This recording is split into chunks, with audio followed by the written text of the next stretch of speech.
I'm Ann Dart. I'm Tracy Stormy. And I'm Kathy Knight. And together we are It Was a Dark and Stormy Book Club, a podcast for mystery lovers. Welcome.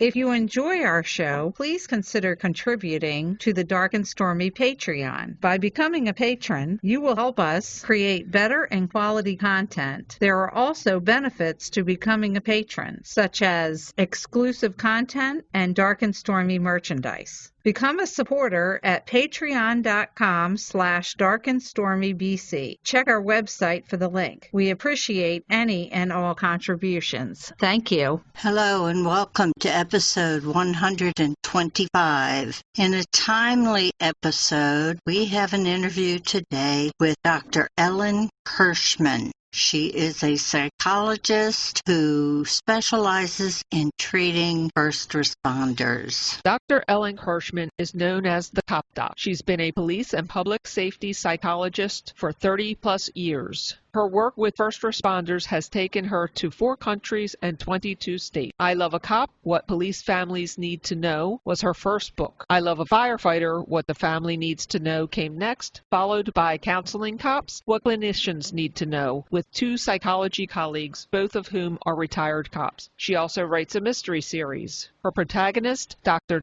Meyerhoff, is a 50-something-year-old psychologist who should be counseling cops, not solving crimes. Too dedicated for her own good, she won't give up until justice is served, even when it jeopardizes her own life. There are 3 books in the series: Burying Ben, The Right Wrong Thing, and The Fifth Reflection. Ellen lives in the San Francisco Bay Area with her husband, who is a retired remodeling contractor and photographer who took all the photos for her books. In their spare time, they hike, travel, and cook, but not in that order. Today we have on the program Ellen Kirschman, PhD, who is a police psychologist. Welcome, Ellen. Glad to be here. What do you see as the number one problem facing the police and the public at this crucial time? Of course, the COVID-19 pandemic is affecting humanity all around the world. For those members of the public that can't stay home, they have to go to work and take risks to keep the rest of our lives going. And that would include the police. The police can't stay home either. Their families and they are, of course, worried and concerned about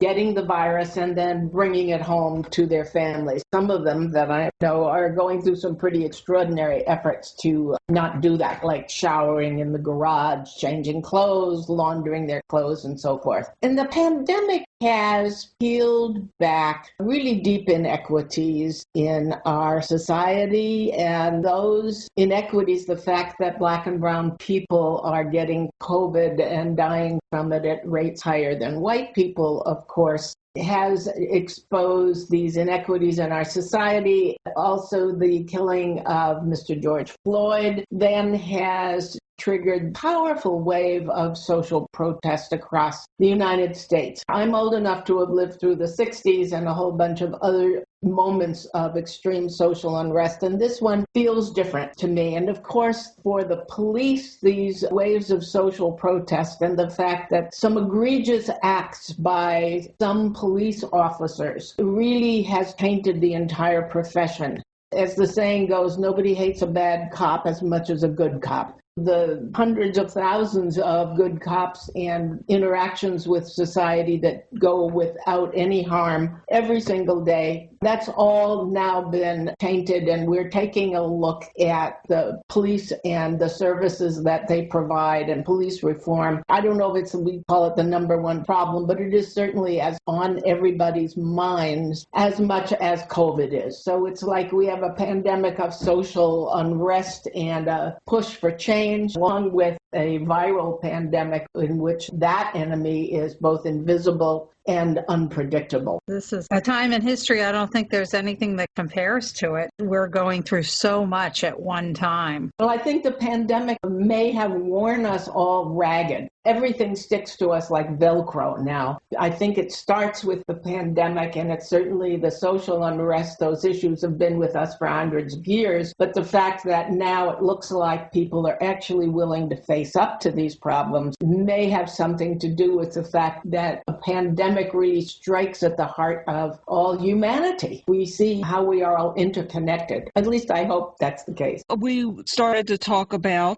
police reforms. What type of reforms do you feel are necessary for today's law enforcement? I blog with Psychology Today, and I wrote a blog about Mr. George Floyd's killing and about 9 different ideas that I have for police reform. Let's see if I can remember all 9 of them, because I don't have them in front of me right now. One of the things that I would like to see is a change in training of police officers. The training is the high-stress danger training, and it can make a police officer a trusting, kind, friendly individual into someone who's scared of strangers and can't really discriminate between a good stranger and a bad stranger, someone who presents a threat and someone who doesn't. So we have to teach officers how to be safe, because there are some really bad people out in our society, and police officers have to protect citizens from those bad people and have to protect themselves, because there's some people that would shoot and kill a cop without compunction. But I think we need to change the training, give cops more skills in perhaps de-escalation and also in reading their own psychological and physiological responses to stress, what we call emotional intelligence or perhaps mindfulness, the ability to deeply read your own, what's going on with you and what's going on around you. So we could change that. I'd also like to see officers be able to retire or leave the profession much earlier than they do now. We ask somebody to do this job for almost 30 years. We could, more like the military, let officers retire without financial penalty at 5, 10, or 15-year increments. Then people who are burned out and really shouldn't be policing any longer can leave. This presents problems in terms of management because they're constantly hiring people. I think that recruiting is really probably going to hit an all-time low given everything that's going on in society now. So that's problematic. I'd like to see that at least considered. Everything gets dumped in a police officer's lap. School problems, housing problems, lack of health, lack of employment, all the guns we have around. I think that we need to take some of that away from police officers. They're really not trained, for example, to deal with mentally ill people. And a huge percentage of their calls, I'm going to estimate around 75% of their calls for service involve people who are either mentally ill or addicted or some domestic violence situation. They're not really social workers. They're not trained to deal with that. So I'd like to see that taken off their list because they're burdened with that. I understand even if we have like roving bands of mental health workers in the community, there will be situations that are so violent or threatening that you will need to have a police officer standing by, but not to have them be the first line of defense against what I consider to be public health problems, including addiction and the opioid crisis. I'd like also to see more women in law enforcement. When I started 35 years ago, I think there was about 12% of the police force were female, and now that's down to maybe 10%. I think women make really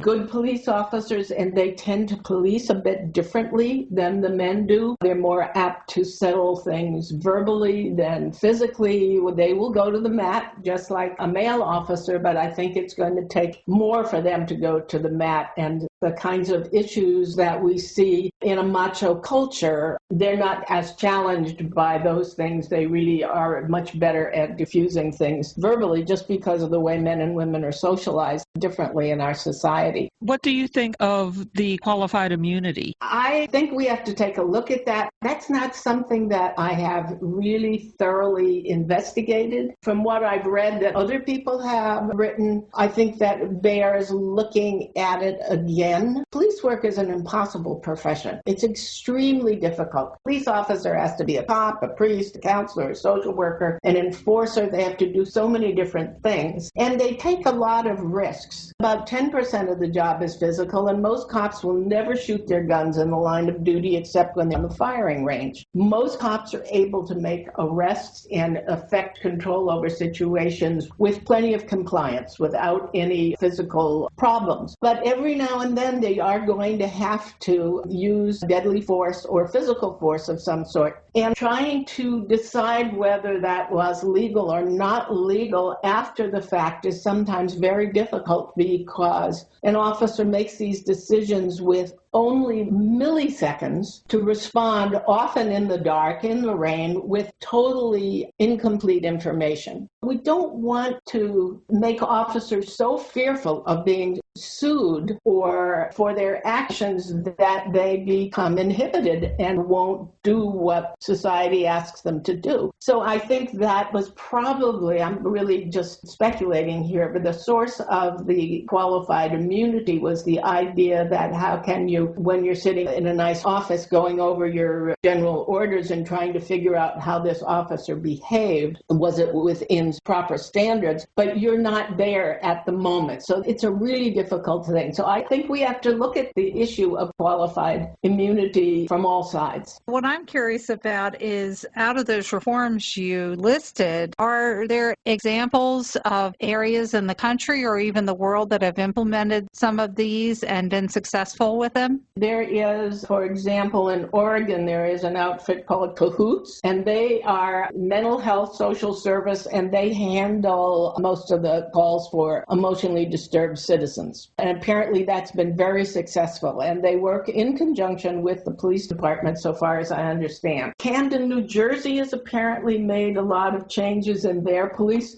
department that have been very successful. Part of the reforms I was talking about earlier is we need, of course, more community policing. We need to change the way that we measure a police officer's productivity. No taxpayer wants to pay a cop to sleep under a bridge. So there have to be ways to make sure that when they're on patrol, they're doing something. But the way we do that now is you get hash marks on your daily reports about all of the arrests that you have made, traffic stops, traffic tickets, that sort of thing. If that's the only way that your abilities as a police officer are judged, that pushes you into being a really proactive cop. And in some communities, particularly communities of color, that means that you are then arresting people for really minor infractions. Some of that grows out of the broken windows theory that said if you make a community pay attention to the smaller things, not spitting on the street, not littering, not really repairing broken windows, the community will feel better about itself. But what has happened is the community feels like the police are an occupying force. So we need to change the way that we measure productivity in police officers. We need to find a way to measure community interaction, community policing, various things that an officer can do to establish a relationship with the communities where they work. To build upon that, and some traits that you already listed of the priest and the judge and counselor and rescue and enforcer, these were common wisdoms that you said it takes to become a good officer in 5 years. In what way would a good police officer embody these 5 roles, and how might they play out in today's environment? Of course, that runs against my earlier suggestion that we ought to let people retire without financial penalty at 5, 10, and 25 years, because we will be losing some officers just when they're getting really good at the job. But of course, if they are not good officers, it's a chance for them to part company. In the course of a police officer's career, in the first 5 or 6 years, they're going to see more tragedy than you and I will probably see in an entire lifetime. They see dead bodies. They see decomposing bodies. They see victims of suicide. They see children who have been abused, raped, killed. They see horrible, tragic, fatal accidents. They see the kind of cruelty that people can inflict on one another. When you're called to someone's home because they just found their teenage son has committed suicide in the garage,